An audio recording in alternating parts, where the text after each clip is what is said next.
Listen to it. So, welcome to a Friday conversation with the International Coaching Week.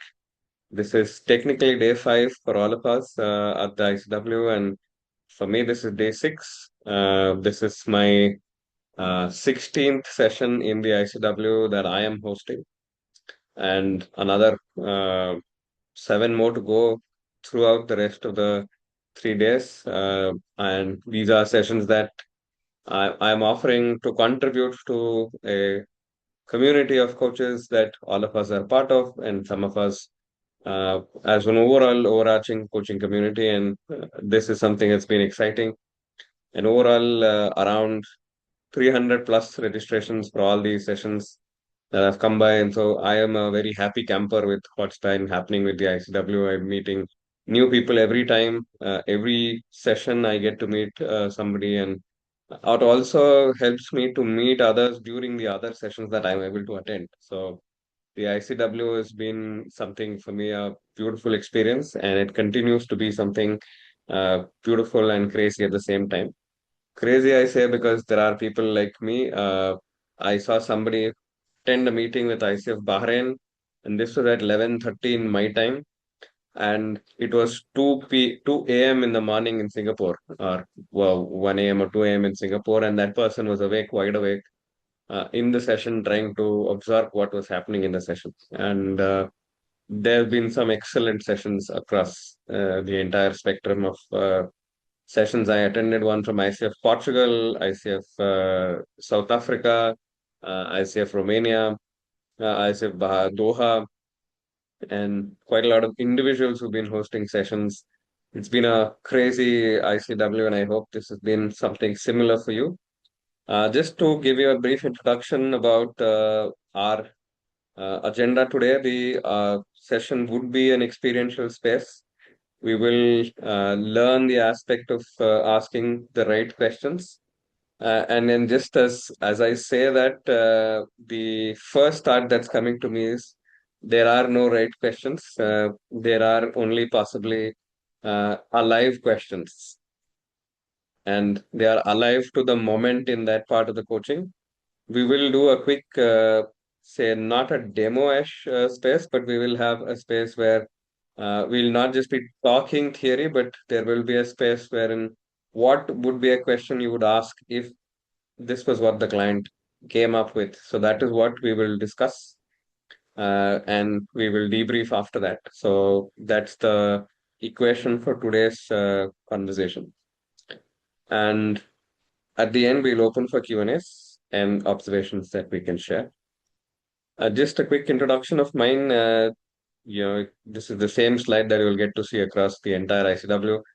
Some of you are already bored of this, and so am I to some extent. So, but because there are people who are new, people from Australia, New Zealand, UK, people who I am meeting for the first time, this introduction is for you guys. My name is Sunil. I come from the Bangalore space. The whole aspect of IT is what I have worked for. And if you've been in Bangalore, IT is part of your ecosystem, IT is part of your blood. I did work in a multinational company called Bosch. It was working for the automotive sector, and I also worked in that segment. And it was a thriller of a ride in many aspects. But then I'm an accidental coach. But then the more I realize that I'm very naturally drawn to coaching. And the astrologers keep saying that somebody who's born in the second naturally levitates to listening to people. And apparently it's a coincidence in that same segment. And for me, I felt the most aligned to life as and when I become a coach. And NimmaCoach is my company's name or the brand's name. And especially the nomenclature has a story, a backstory that it just simply means I am your coach. It's what it means in the language that I usually speak at home, my mother tongue, which is Kannada. Kannada is one of the languages that is spoken across the country. And for me, this is something that also aligns with who I am. So I coach in three languages, in terms of Kannada being one of the language in which I coach. Hindi, which is also an Indian language, and also essentially English, which brings me to work with an international audience. Quite a lot of my audience is international, and the clients that are international. So I sit from home, I work. I am Coaching is one of the core businesses that I run. I also work with LinkedIn branding, I work with podcasting, and I also teach poetry to young kids and adults. I've been a poet for possibly the last 15 years and more, and essentially written about 7,500 poems and 200 plus stories, and very naturally gravitated towards how poetry, creativity, arts can be a part of the whole coaching ecosystem. Yesterday, if some of you had been part of that, we did a session on how poetry and coaching can coexist. Poetry and self-awareness can coexist, and why at times this would be a great asset to you as a coach. So that's a little bit about what I do. I run scholarship programs for kids here in rural Karnataka, and we support until now 150 kids to continue their education, which they would not have had not been some scholarship support from our end. So that's a little bit of what I do. I'm very passionate about life and all that comes with it. This QR code that you're seeing is my LinkedIn QR code. And the other QR code that you're seeing is the community that Ravinder was basically mentioning. In terms of a community of coaches, now we're about 330 coaches from across the world. Been in existence for about 3 years, and we are constantly expanding our cultural scope of bringing in more coaches, bringing the experience of what it means to be a part of a community, and to feel not alone in a very long journey to learn, relearn, unlearn, collaborate, communicate, and connect as humans. So today at 4 o'clock, which is typically 4.5 hours from now, we will meet for a coaches connect. It will be an informal networking conversation amongst us coaches. We will not talk about whether you're an ACC, whether you're a PCC, what's happening with business, but we will be talking about ourselves, what got us into coaching, who we are, what do we do, what brings us joy, and multiple other things. And at 7 p.m. today, which is about 7.5 hours from now, there is a session on I failed as a coach. And this, we're talking about the imposter syndrome a lot of us as coaches have. So this is the segment. In the tribe of coaches, we meet every Monday across the month. The first Monday is usually around core competencies discussion. The second, I do a live coaching. The third, there's a live mentoring session, and people are free to observe that. And the fourth is usually a guest speaker or something that is light that comes along. So this happens week on week, and anybody who is a coach with the ICF is welcome to join us. We don't charge for any of the activities, except maybe for a deeper aspect. If you come to get mentored or a longer format conversation, that's when there's some conversations around revenue, but otherwise nothing. And this is my phone number, and here you can give me a testimonial on LinkedIn if you found this session to be helpful. So, with that said, we are back to today's agenda. And for all those, all who've joined in, Vishali, Savita, Hetal, Antara, Madhvi, Barbara, Garima, Melanie, Govind, Jan, or Jan, I'm not sure how do I pronounce your name. So, all of you, welcome to the call. And this is where the call gets further interesting with some drilling work happening in my neighbor. So you will hear some sounds, and these are not paid actors. So yeah, just about that conversation. So today's conversation is about the aspect of asking the right questions. And I also just said, just to the beginning, it's not about the right questions. It's about asking what is the most alive question to ask for somebody out there. Because as younger coaches, as newer coaches, usually we stick to a script. Hey, what do you want to talk about? What do you want to walk away with?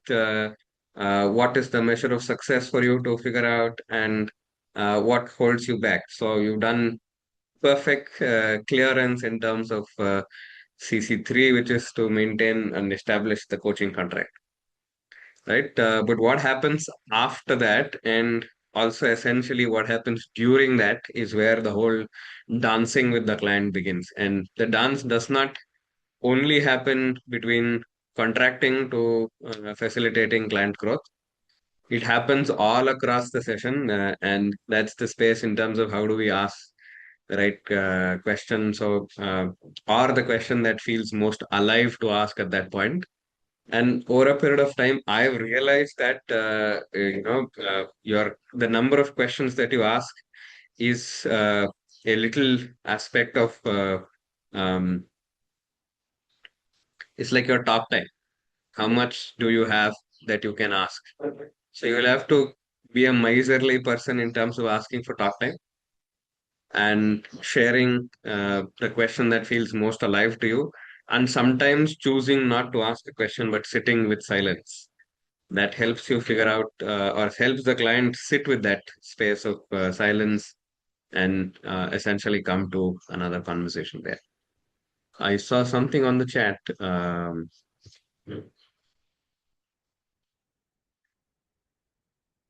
Question for later, perhaps. We discussed those no why question consequences to move because it can feel carrying away the justification and judgment. And yes, yeah, I think we'll come back to that question in terms of the why space, Isaac. And then, I think it'll be a natural levitation towards that conversation, but also to the bandwidth of questions that we can ask. We're always told, not do not ask the why question, but rather come back with the what, uh, or keep it open-ended versus a closed-ended conversation. I just want a quick check-in on the chat in terms of what journey you are on, whether you are on your ACC journey, completed your ACC, on your PCC journey, or completed your PCC, or on your MCC journey and completed your MCC journey, and ACTC in case that's also a possibility. Just so that I understand where all of us are coming from. On the ACC, completed ACC, on ACC, on ACC. All right.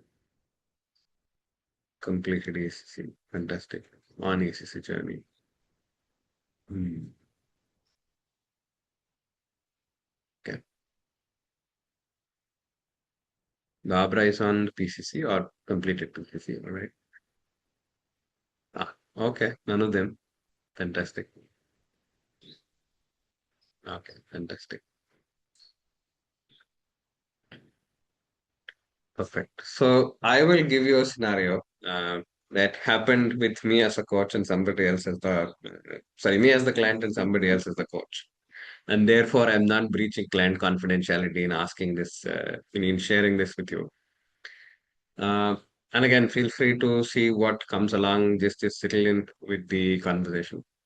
So the person on the other side who was the coach asked me as the first question saying, Sunil, how are you feeling? I said, feeling good. I would love to have a conversation with this.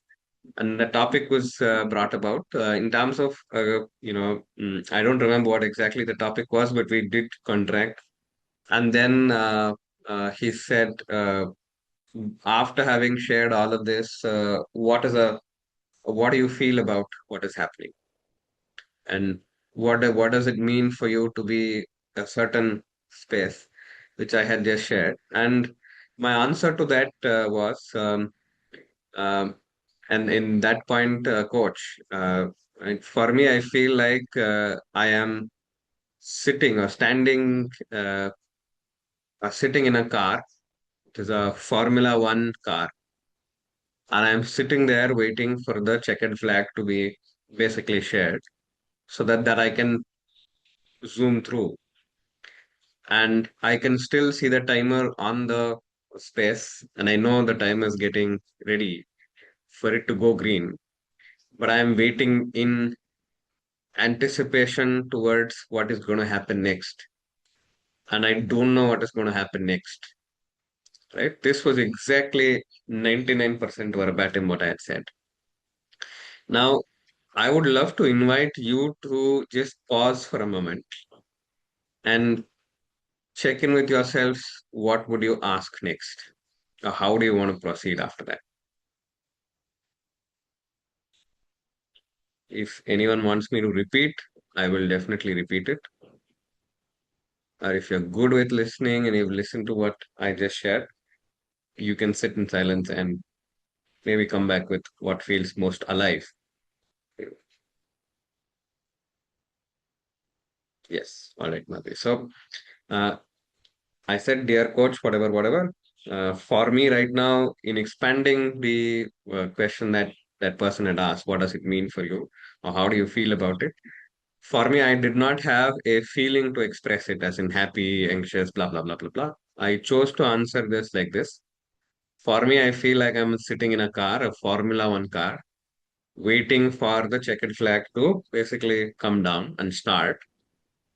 And I'm not sure of what is there in front of me in this path, but I'm sitting there uh, waiting for the flag to come down, and I'm able to see the numbers on that slowly turn towards green. And I'm feeling a little bit of anticipation, a lot of anticipation, a little bit of anticipatory anxiety as well.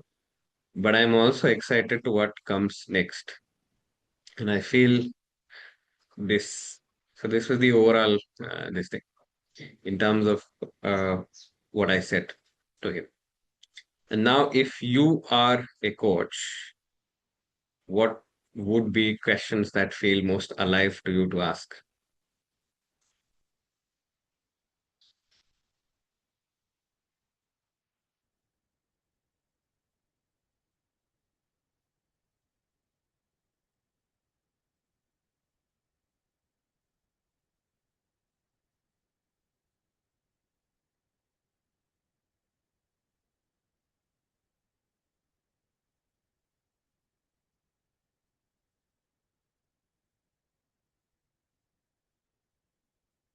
Uh, yes.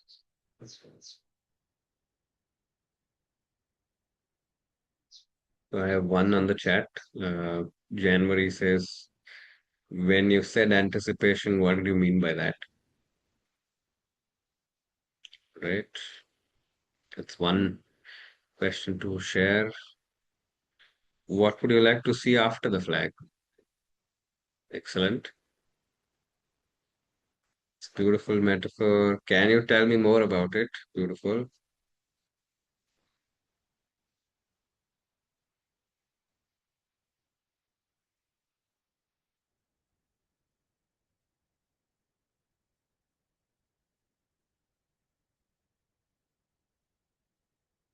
While explaining this, what emotions come most strongly to you, right?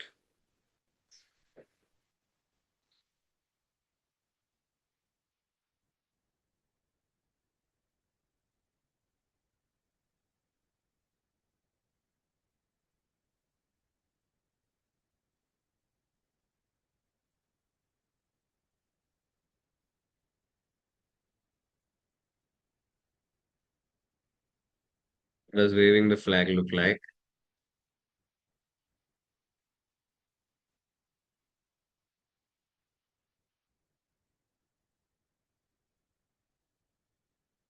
Fantastic. What does the F1 race mean to you at this moment? What do you feel in the moment?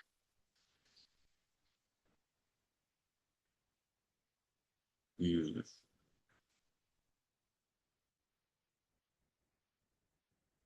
Any somatic coaches in the house?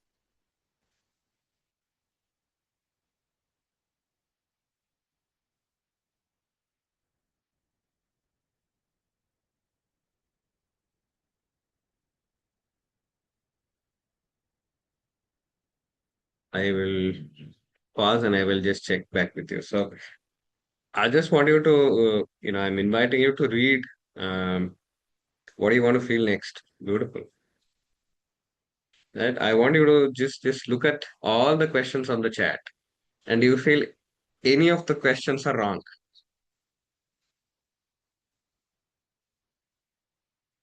No, right? And also, do you feel? like any of these are practiced questions for you.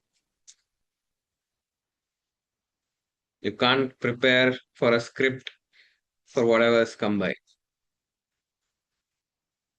But yet, most naturally, all of you came up with what you listened to. So some of them listened to the flag, some of them listened to the metaphor of an F1 rider in the first place. Some of them said, "What do you feel? What next?"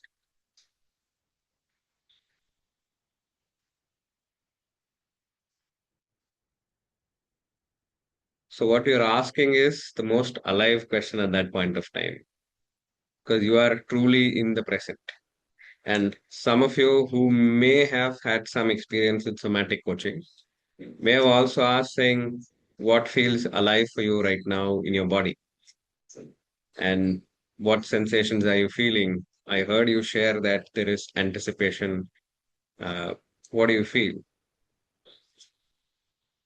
And there could also have been no question at all in terms of waiting in the wings for the client to share some more.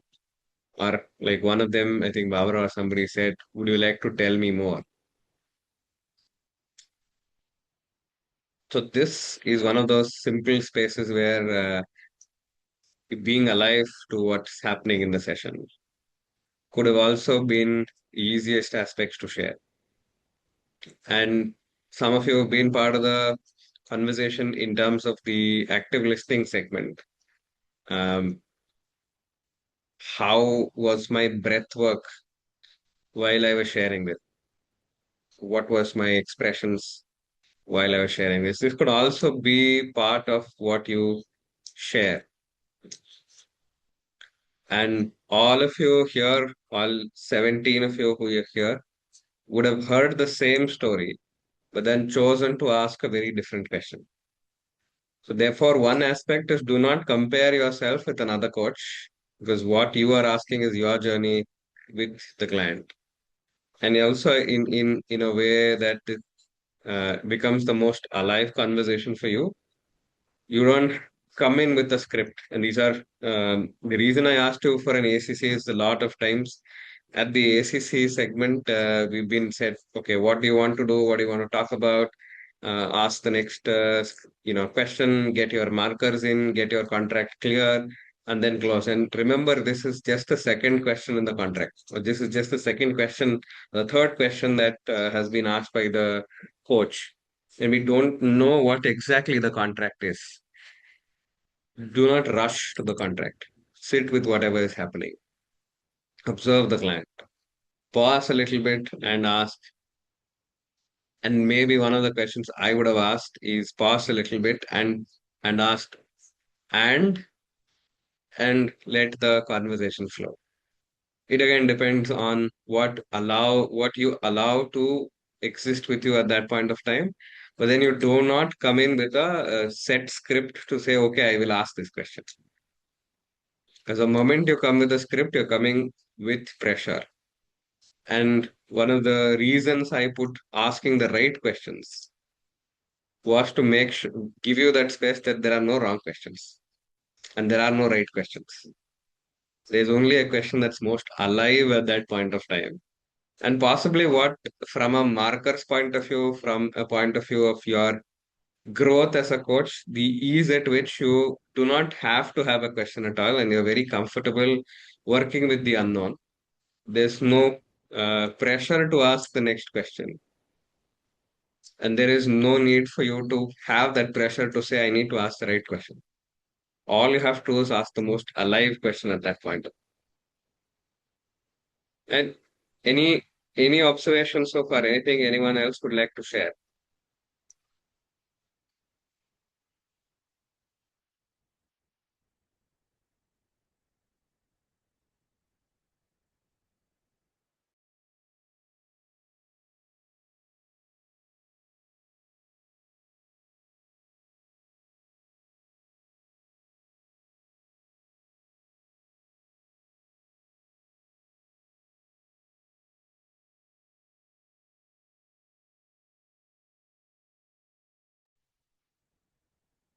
So Do I see anything on the chat? Would need more examples. Uh, Hetal, in terms of what would you need more examples if you can unmute? Hi, I love the example that you shared right now of an actual coaching scenario. So I would love if you can share from your experience more such examples where we can ideate together and at the same time probably resonate by, like you rightly said, sometimes in ACC we follow a script and that's not required at times. We just need to go with the flow. So yes, would love more such examples from you.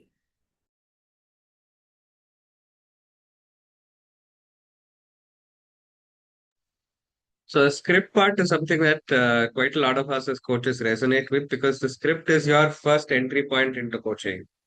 And it's essentially like learning driving school. So you initially are told, okay, this is the gear, this is the clutch, this is the brake, this is let this is the gearbox, this is the mirror, this is the side track, and this is your steering wheel, right side, left side, indicator, headlights, everything. So you're trying to just remember saying, okay, I need to get in, put the ignition, before that hold the brake, make sure that the car is in first gear, handbrake is off, handbrake is down, then slow clutch, then exit, then put the like remove the brake and close the accelerator.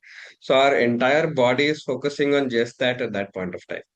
Maybe 6 months down the line, it's body is autopilot to come to that, and you don't do it consciously. So that it's moved from four aspects of the we have this four segment of uh, consciously incompetent, unconsciously incompetent. That's where we start. Then we become consciously incompetent. Then we become consciously competent and unconsciously competent. So that's how the journey of our questions would go. And we also have this saying, right questions to powerful questions. Now, before I give you a little bit of more of the examples, how many of you have a script to say, oh, there's somebody who would ask me saying, uh, one of the other coaches from another training segment would come to it and said, Sunil, we need to remember 87 questions. And I was like, what? Why do you have to remember 87 questions? No, no, that's what our coach training institute has said, saying these are 87 powerful questions. And I need to remember all 87 questions so that I know what is a powerful question to ask at this point of time. Because there's a pressure as a young coach, and possibly the pressure gets lesser and lesser as you go to PCC. And at times, I have had sessions where I don't know how many of you were there in the last live that we did. One of the questions that I asked a client was, hey, is there a question that I have not asked you, but you want to ask yourself? And that was not a scripted question. It was not part of a vocabulary of saying, hey, this is a good question I need to ask. So you'll have to, again, the a live question is also about your own trust in yourself as a coach, because you're moving out of that clutches that you're holding on to and the side wheels while you're learning to ride your own bicycle are switched off, and you start getting to your own space of getting there. And I keep reiterating, you're asking the most alive question and not necessarily the most right question or the most powerful question. So amongst these would be closer. I don't really know what a laser focused question is, right? So when we say I am having a laser focused question, uh, it's also the whole aspect of coaching in 13 minutes, coaching in 15 minutes, coaching in 20 minutes, coaching somebody in 30 minutes. So all this performance based segment that predominantly a lot of the West segment uses, right? So I'm not biased here, but then this is what I've also learned, that for me it doesn't work. Oh, tell me what do you want out of the session. It's almost as if the first thing that will get taken over by AI is those laser focused questions. So tell me what do you want, what's holding you back. And at times when I am talking to you in this metaphor, the laser focused questions can be completely thrown out of the window because there's no use for laser focused questions, especially when I'm doing a deep exploration, right? So laser focused questions are for a particular strategy of, just transactional coaching, very quick coaching. Not that it is less powerful. It's just that the strategy that you use in that space is that. But you're not allowing that part of who the client is to exist. Can conversations still be completed in less than 30 minutes with the alive questions? Absolutely yes. But you do not have to remember any of the laser focus questions. What's holding you back? What's stopping you? What's the cost of it? There are a lot of such questions, but you don't use it to get to the client to where you want them to get there, but rather you allow the emergence to happen in the session. The question emerges, and so does the client's reflection. Uh, Garima, anything you'd like to add, share, question? Yeah, I had a question about, say, some of the clients, Sunil, in conversations, they say you want to ask them that, okay, how would you, how would you know once you achieve it, or etc. Whatever is the goal of the, the whole duration. You want to ask them that, okay, what could be the indicators, any of those things, right? Mm-hmm. So it seems like they aren't able to tell. So there is Mm-hmm. there are many times where it feels like that, okay, this seems to be the question that will take them there, etc., because that, how else do you move forward? But they are like, they say, I don't know, I genuinely Mm-hmm. don't know. And then you allow the silence, and then you allow all of that, and even then it feels Correct. like they say, I don't know. So, what is the right approach in those scenarios? Do you leave them with the questions that, okay, why don't you take some time, think about it, and then we can share in the next session, or something else? That's something that I'm definitely dealing with. Fantastic. So, Hetal wanted more examples, and this is something that I was coming to in terms of the I don't know, but we've come to the right place with that. Right. For the client, very honestly speaking, who do not speak the same vocabulary as you as a coach, is to figure out, some of these things that they really want to. They've come here because they want to figure out. And quite a lot of the times, if they knew already what the general direction was, they would have done something about it. And there would be some spaces where genuinely it's a space where they don't know. Right? You will have to ask that question because that's a general movement question. And if they do get to that space of I don't know, I would love to put the question back to you guys on the chat and say, uh, what do you want to do? What would you ask at that question at that segment of a coaching call when the client says, I don't know what my measure of success is?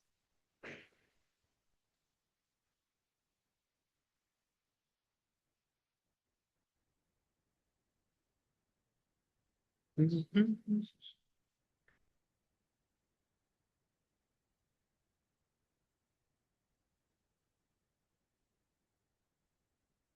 So the question for the people here is, in this same scenario, what would you ask? Wow. Garima, you came with a beautiful answer. I'm actually dealing with it. Okay, so, what might you like to know that can help you here? So, here, because I am yet to hear from others, I will share. Okay. Ask them what would make them feel better. How do you think I can help you? I can help you. You're getting into that. What is it about not knowing would help you want to know? Very complicated question. What are scenarios and emotions which make you feel alive? Oh, that's a very top segment question. So I can talk about, suddenly I'm talking about my office, and the next second I'm talking about my wife, my two children, and gone off on another tangent. What do you think is the challenge for you? I don't know, Colin. this is a very difficult segment to work with, but also most alive segment because that's the space where you feel most alive as a coach. Because your full presence is with that. You observed some of the things that the client is sharing. Uh, so I am observing while you are sharing this that your body is responding differently, or you held your breath while doing this. Uh, what's left unsaid is one question. What are you processing while you're feeling this? How is your body responding to what this conversation is about? And if I am curious and placing this question ahead of you, saying, what do you already know? So, because of the I don't know, it switches from I don't know to what you already know. So, slightly a deviation from that. So, what would change if you were to know what is happening? What would be the impact of this space? How do you feel about it? So, you can still always go back to the feeling question. And I'm not sure about this, but then at least in some of the Facebook groups, one of them who's an MCC had shared that all sessions do not always need an MOQ. Right? There could be spaces where, especially in an exploration conversation, to say yes, what do you think is going to be the right measure of success? You can skip that if you feel, if your gut feel, if the most alive thing is to say not ask that. It does not need to be that you need to ask that question at all points of time. And there have been coaching conversations of mine outside of what I have sent for review, recording, mentoring, to say that it doesn't really need to be a space where all markers are hit at all questions. All in the entire 60 minutes or 45 minutes or whatever time. Do not look to go to all questions at the same point of time. And you can, if it feels alive, not ask a certain particular question.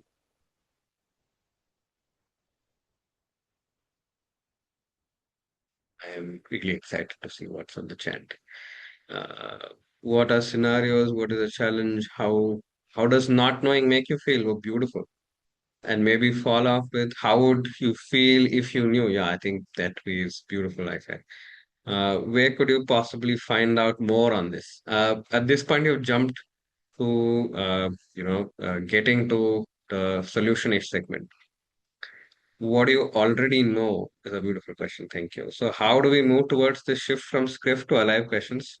More practice. How do we talk towards the goal to be present to a client, like moving forward below the surface level questions? Which questions are alive in this context? Oof. It's a long question to ask. Um, consider this like, for a lack of a better example, dating, right? You don't have a script and ask. Or genuinely you've met, like, let's keep even dating outside. You met somebody on the train, right? And this person seems to be a lively person. You said, hi, hello, how are you? Where you're from? Somehow you figured out uh, a natural alignment or that space to say you both have a commonality. For example, you both watch cricket, you both are Virat Kohli fans. And the conversation is on that. So your conversation naturally moves. Look at this as a conversation, but a conversation with presence, with competencies, with the aspect of, you are not the one who's asking questions for your understanding, but rather for the client's understanding of that self. So you look at it as a coaching conversation. So when you look at it as a conversation first, where coaching is the lens at which the conversation is being looked at, it makes it a lot more easier to ask for what's alive. Pause. Do not rush to ask the next question. It also helps you to stay with what comes alive for you internally and what feels most natural to ask at that point. Sometimes the script helps because at times when the client is too strong as a verbose client is talking too much, the client, like this segment really helps. That's where possibly laser focus spaces can help. Saying, hey, I hear quite a lot of these tangents. What do you want to focus on? Right. So helps the funneling of that space very easily, very quickly. And there are multiple examples of the I don't know that you will get into this. And some of those times you feel what's the most alive for you. What would you not ask at that point? One of the other sessions, I said I asked one of the questions saying, in this situation, what would you not do?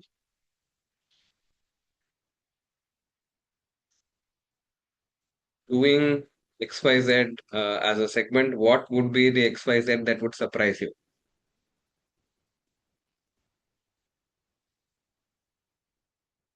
And you don't have to have a script for that. Because in a conversation with somebody who you've met, who there's a frequency that you've sort of settled in, which is already the chemistry call and all that, you ask what comes most naturally. But then you also have to have a little bit of restraint. Not every question you get internally is most alive at that point. It also needs to be that, oh, I should not ask from my curiosity rather than ask it for the client. In the F1 race, oh, are you a Ferrari racer? Are you a McLaren? Are you are a, whatever segment? Instead of asking that, oh, which lap are you on? What is the checkered flag telling you? Which position are you on? Oh, I love F1. So if you go there, that's a dead ball game because now you're invested in that. You're no longer being in a neutral space. You're not no longer asking for the session to be alive, but rather for your own curiosity of saying, hey, what's happening with the client? And again, the difference between investigation to coaching is a very different thing. So you don't ask because you're like, oh, what happened? What should have happened? What do you think should have happened? What do you feel? What would somebody else feel? So instead of staying with the dome of that space of where they are to slowly moving where they want to, where they would like to, what's holding them back, how would they feel, how would they know, all of that essentially is that. So people ask me saying, how can you be so silent in a coaching call? Because there's no rush to close the coaching call. There's no rush to go anywhere. And there is when you know that you're in the present. You're not rushing for the question to come. And some of you have been in the other sessions. The metaphor is that it's a river. You're standing at the edge of it at a particular place where there's a bend in the road, or a bend in that river. What's alive for you is only that 270 degrees that you can able to see at that point, not what already has happened in the river and what going to happen in the river. You already are alive with only that frame that you have as a photograph. And that photograph also is a moving photograph. You can only sit with that time frame. Yes, thank you, Ethel. So these are metaphors I have found for myself that allows me to sit with the session and say, oh, yes, now I think for me it was a good session. Hmm. I have to go back to Q&As. I think we can do this for a longer format. I realized that 1 hour for this it may not be enough. All right. So this is also learned in the session right now. There were a few questions. I think Isaac had something at the very beginning. And if others do have questions, we can get to that because we are around 12 minutes. Uh, And just to say that, I am also learning. I'm also a young coach. I am en route halfway through my MCC journey. Uh, Not to judge any of your questions here in terms of whatever feedback, some of the comments I had. It's just that what felt alive for me there. And uh, all questions at that point of time are right. It just needs to be alive to the situation, right? That's all. So there are no wrong questions. Except that if you're getting into mentoring, if you're getting into consulting, then definitely, getting into the wrong territory. I have had like just before I opened for Q&A, so I had finished my PCC.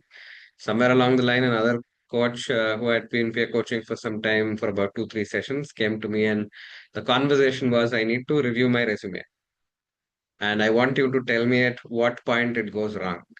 I want to review my resume, and he'd asked what's holding you back. And I said, no, I don't know what to put in a particular space. What's the format? Do I want to keep it casual? Do I want to keep it very formal? Formal is not working out for me. So, what do you think happened next? This was the other coach at 480 hours of coaching done. And he asked me saying, "Hey, now open your resume."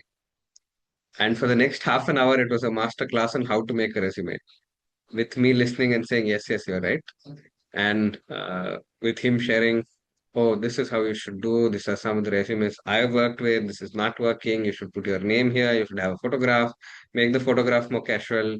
And at the end of the conversation, like, "I hope you had a good session." I was like, "Yeah, yeah, yeah, absolutely. I had a great session." And I had to hold my sarcasm at that point, saying I wanted to come to coaching, but this very quickly became consulting. So therefore, the number of hours you have as a coach is not a anyway an indication of the ease at which your skill set exists with you being an ACC, MTC, BCC, whatever. So it has to come, it has to arrive. So yeah, these are real life conversations, real life situations, and you will need to develop a thick skin to that also, and you'll also have to have a space to say yes. Some of them don't land well. You think when you're asking that question, when you ask the question, it feels wow, but then when it lands, you'll be like fun. So all that will happen. These are all realities of what happens live in a call, and that's the beauty of coaching because you have to be alive to coaching. With that, I open for Q&A, sharing experiences, what you learned, what you thought you wanted to learn but didn't. I hope the ones who are joining from UK didn't sleep, and the ones who were joining from the Australia and the New Zealand segment also didn't sleep. And I held the session with some grace and humor. All right, so that's where I pause. I check in with questions. And if you can ask the questions instead of going back on the chat, that will be the easiest. Yes. What are your thoughts on asking what image comes to your mind? Pop up in the mind during whole significance. Yeah, fantastic. So Isaac, so typically this is a space of exploring metaphors. So and again, when you ask that, it depends on the aspect of asking that. So, just from a question aspect as such, it's a beautiful space because imagery is strong. So, metaphors, imageries. So, I work with poetry in coaching. So, we work with a lot of metaphors, imagery, shared understandings, individual understanding. This opening is opening up the entire world of the the client, through the aspect of the metaphor. So, what image comes to your mind would work well, provided you had a longer format space to say that the client uses visual metaphors or indication to saying what comes to you, what's a visual that comes to you. Sometimes it could not work because the client may not be somebody who's open to thinking in images. And it could be something that you become aware of while the client is sharing, and then basically move on to that. So, auditory metaphors, it sounds to me that this is a problem. It feels to me that this is a problem. It looks like it's a problem. So, all three are different uh, arenas there. So, one is a kinesthetic, one is auditory, one is visual. So, based on the nuances of the client sharing, these very well can set in beautifully. And we also open to the answer that nothing is coming. So I think that's also the aspect of being open, flexible, client centered. CC2 comes into play at that point. So, oh, yes. And you had something else about the why questions, Isaac? Very long.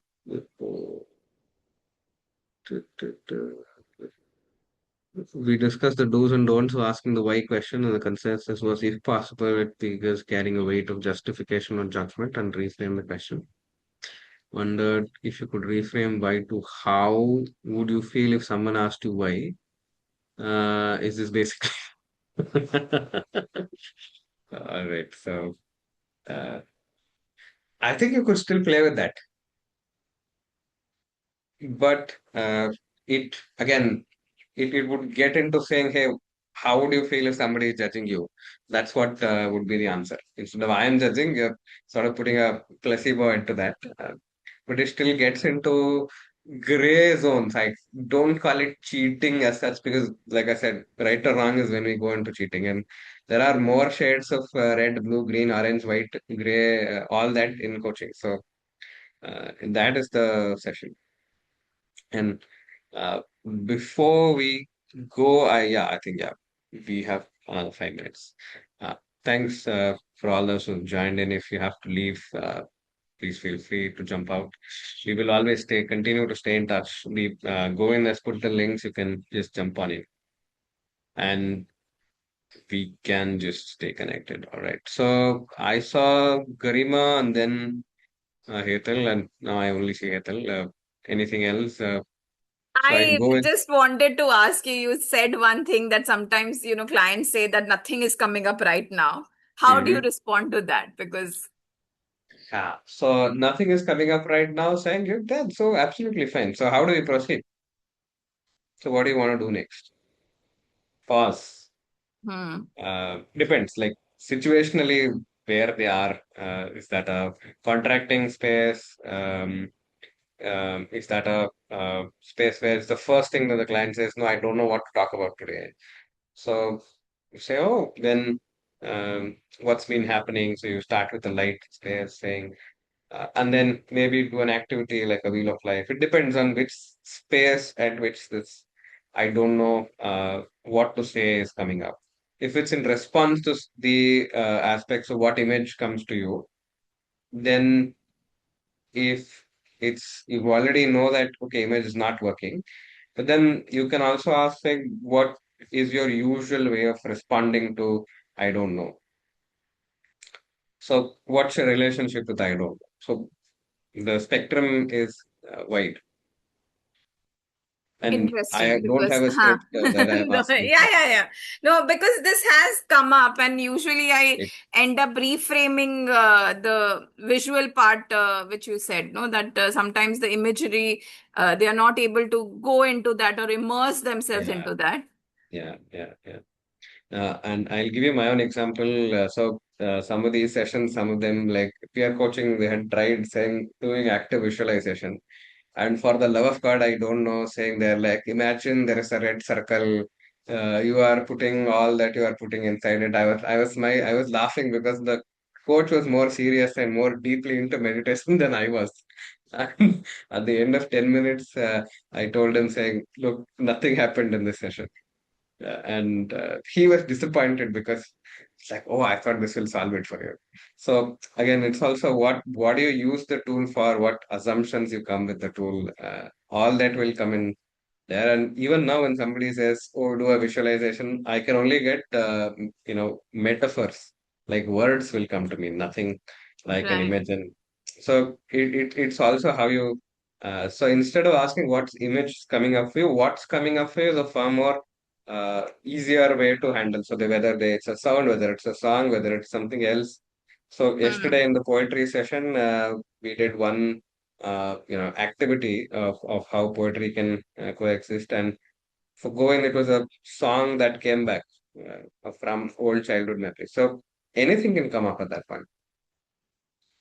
I think that's beautiful. Thank you so much. I think that, does clarify. And like you rightly said, that everybody is different. Somebody thinks auditory, somebody thinks visual, somebody may have feelings or experiences that may come up. So that's very helpful. Thank you so much, Sunil. No, fair, no, fair. Yes, Garima. Yeah, hi Sunil. Another thing that I wanted to ask on is many a times this happens in the journey-based clients.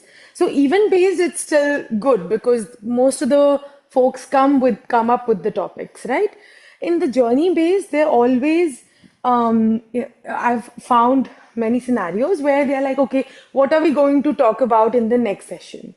Or like they don't come up with like what is it that they want to talk about.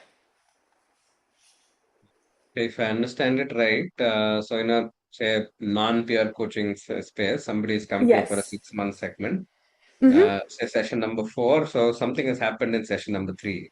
So you as a coach can always ask, saying, "Hey, what's been happening?